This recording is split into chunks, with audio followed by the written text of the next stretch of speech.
Now, to put that bit in there. And there's no one around to help me. This is going to be interesting. Let's get into it.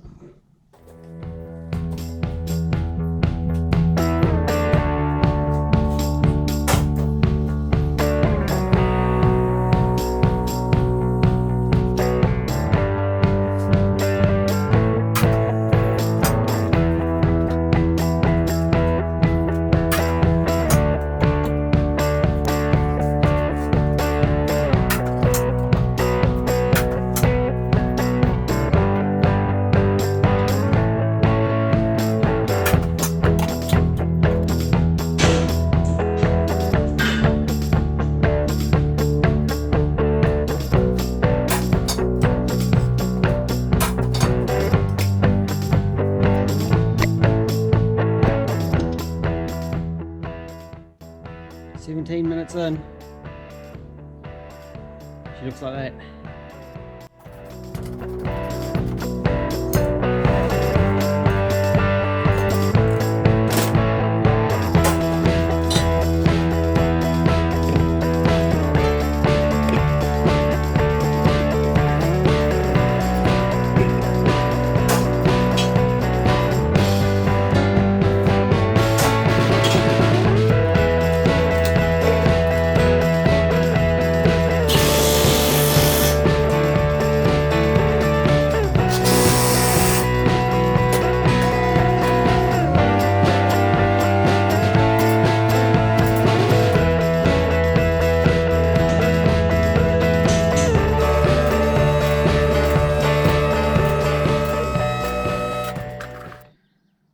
Woo-hoo-hoo! There is a engine in the hole.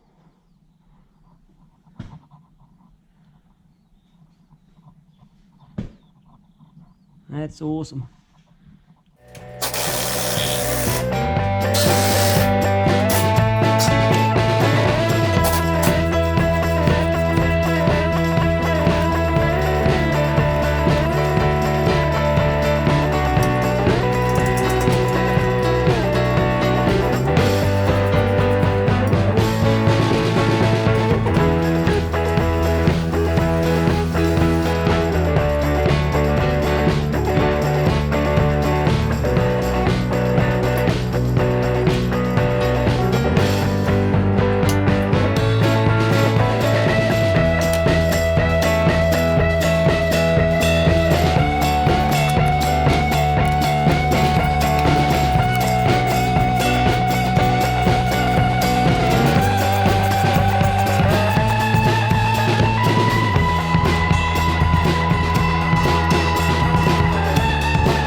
It was getting a bit dark last night, so I thought I'd hammer out as much as I could and do a bit more of an update this morning.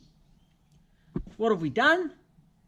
We'll go through it really quickly because I want to get on with this job. Because most of the power steer was connected, there was this line here, which is the cooler line or return line into the car. There's an earth right there, a couple of suspension bolts there and there, and the shock bolt. That's the whole of the suspension done because it's all together already. Same on this side, and funnily enough there's an earth on this side as well. Oh, of course the big bolts for the cross member, those two, and the bolts out the front here for the control arm brackets. There's a bit of a wiring loom that clips on. This loom here that runs across goes up to the air conditioning and does the oil pressure. Of course, on this side, it could be connected to the alternator while it was on the floor.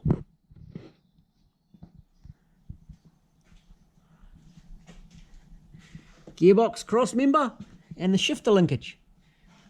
I'd left it in park, so I couldn't left the car in park, so I couldn't do the drive shaft last night. So I'm about to do that. There's a little bracket across here and a shield. So underneath it's actually quite simple. Oh, steering shaft. So I was up in here, slip that back on as well. Then we'll bang an exhaust on it. And we're pretty much done underneath, and we continue on the top side.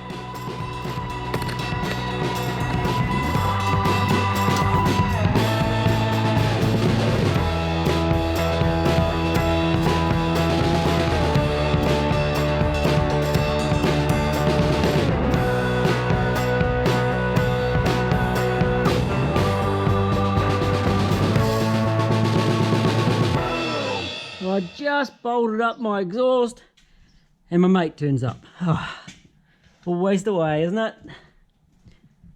Ooh, we got some mufflers. Yep, cover on. There was a big belly cover under here. It was bolted on here and it was all ripped to pieces. It'd be really nice to find another one.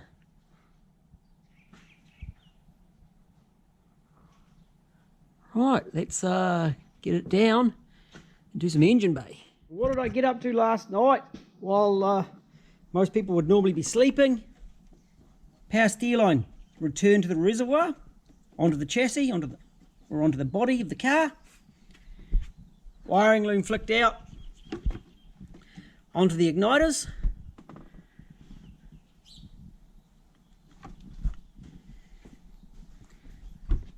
Brake booster line. Let's have a look at that. Here it is here. Yeah, I don't think I'd be putting that back on. It's stuffed. And the return line for the fuel line, that's hard as rocks as well. I'm struggling to squeeze this nice rubber hose. Of course, the throttle cable, heater hoses, intake, connected up the idle up valve, which I didn't break putting it in, which I'm really happy about. And I'm doing little things like trying to replace the clips on the wiring loom where I can. Fan is on. Fuel line is on. Wiring loom pressed into the cabin. That was nice and easy, just pop the whole thing in. And some wires into here.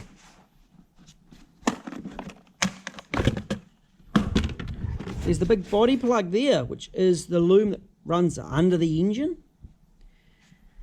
And down here, main supply from the alternator, and there's the main supply to the battery into the car just here.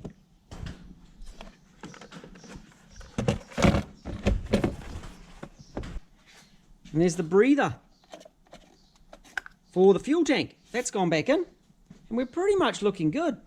Oh, air conditioner was never degassed, so that was bolted on, kind of from the top and the bottom. New one. Oh. Righto, let's pop an airbox in it and a radiator in it and make some noise.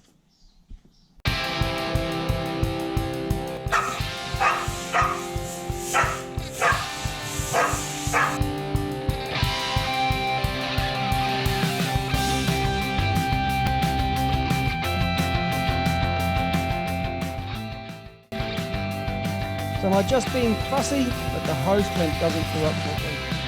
And I even found the bang on correct hose clamp for it.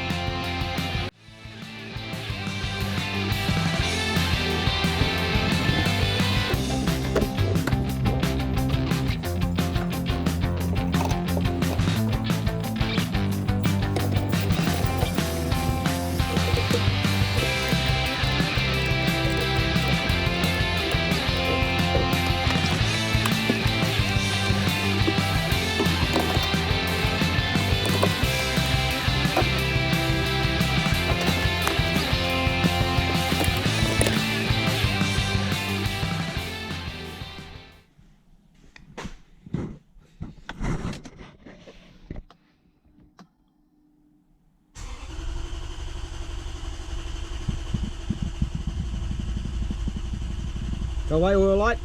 Woohoo!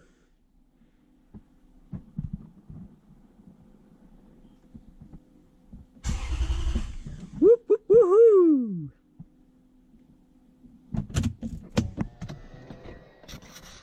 I'm nearly ready to start it. Cranked up a little bit of oil pressure just to confirm everything's working in the car. Of course, it was running on the engine stand, so I knew it had oil pressure.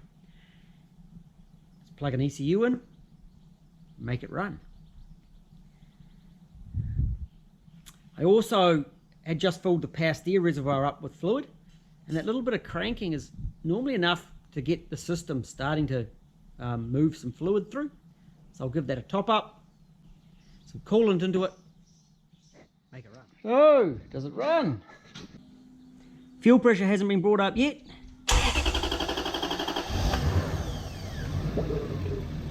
Oh, listen to that.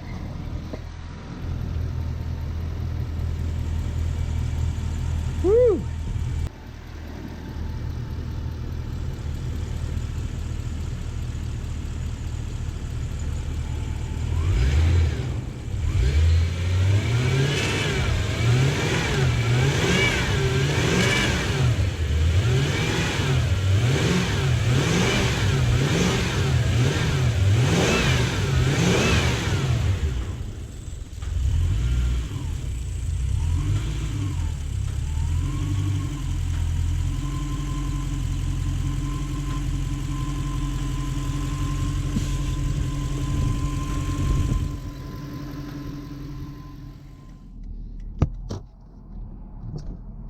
I'm out for a test drive in the LS.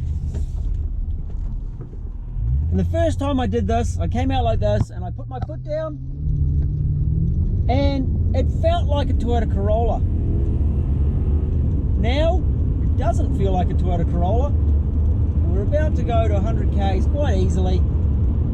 We better change a couple more gears. Here we go. Just a lovely car to drive. Now, it's been a long haul on this one, but I'm absolutely ecstatic with the result. It is really, really nice. Wheel alignment's been done. I had a tiny knock sensor fault, but I've addressed that. There's no engine check lights. It drives smooth, changes all gears. It's doing everything like it should do. Considering the speedo presently reads, or the odometer, sorry, presently reads 426,985 as I'm test driving it today. I'm going to give it a good drive, so I'm 100% happy. It's going to pop up on the hoist, be checked over, and confirm everything is good on it.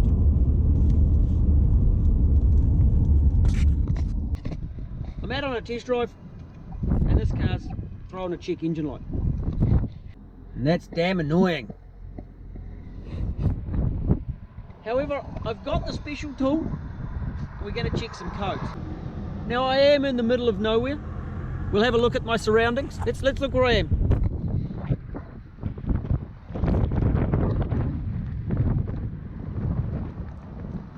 So literally the middle of nowhere. And I have a split pin. I'm not opening the bonnet or the hood. We're going to go under here.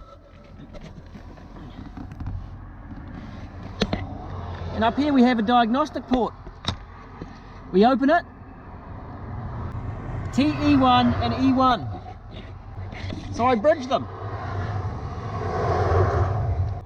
With my split pin, they are now bridged. And I count the flashes.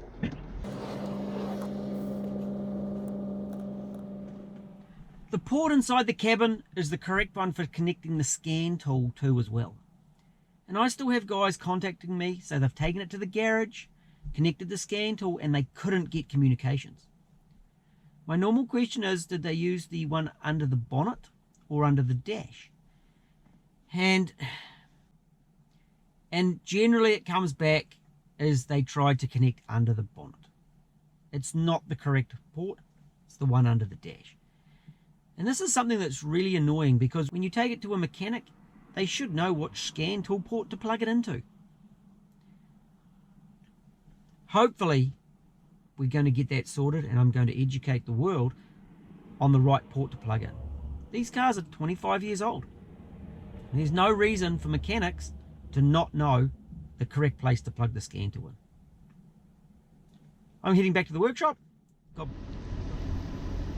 It's all back together, it's test driven, it drives awesome, spanner check, and it's going home to its customer. What a lovely car.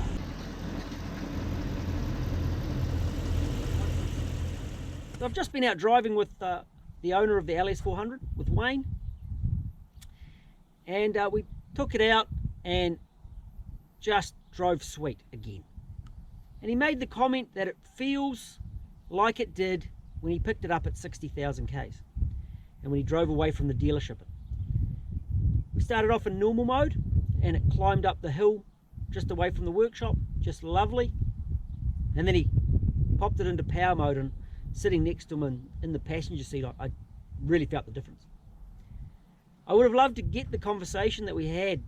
Wayne's a little bit camera shy, not too comfortable with the old GoPro and the internet and the YouTube thing, but his car's been a star, and I look forward to keeping up with Wayne and catching up with him in the future. And I've really enjoyed working on that car and treating it like it was my own, and I've repaired it like it has been my own car.